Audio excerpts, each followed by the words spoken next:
My daughter started suffering with severe headaches and sickness, particularly in the early mornings, and just generally unwell and not much energy, very lethargic. She would sleep a lot. And initially her symptoms were put down to stress-related migraine because her father had had a stroke and pressure at work.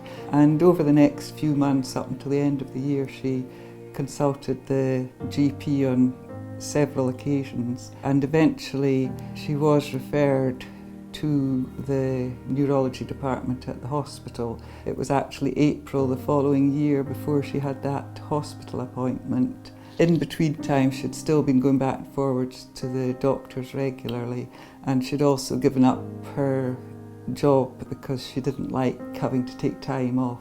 So at no time was a brain tumour mentioned at all. In the meantime, her health was continuing to deteriorate. She was due to have the scan on the 6th of July, but sadly on the Sunday previous to that, she collapsed, was rushed to the Norfolk and Norwich. They did a CT scan there and then which showed there was something in her brain that shouldn't be there. They didn't know what at the time. Sadly, they did intervene, but it was too late to do anything, and she sadly died at midday on Monday, July the 3rd in 2006.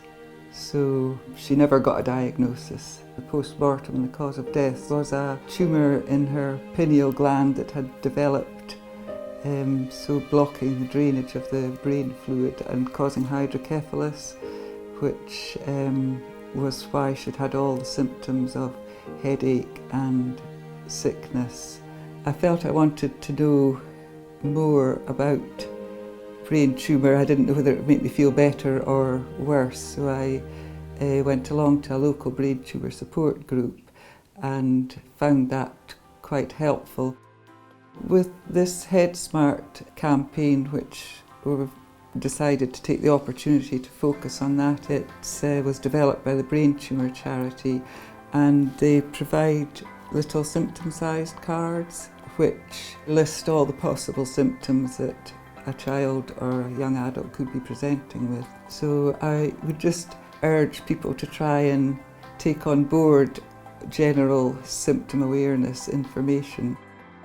For me to be a Norwich City community hero, it is an honour because I don't feel like a hero.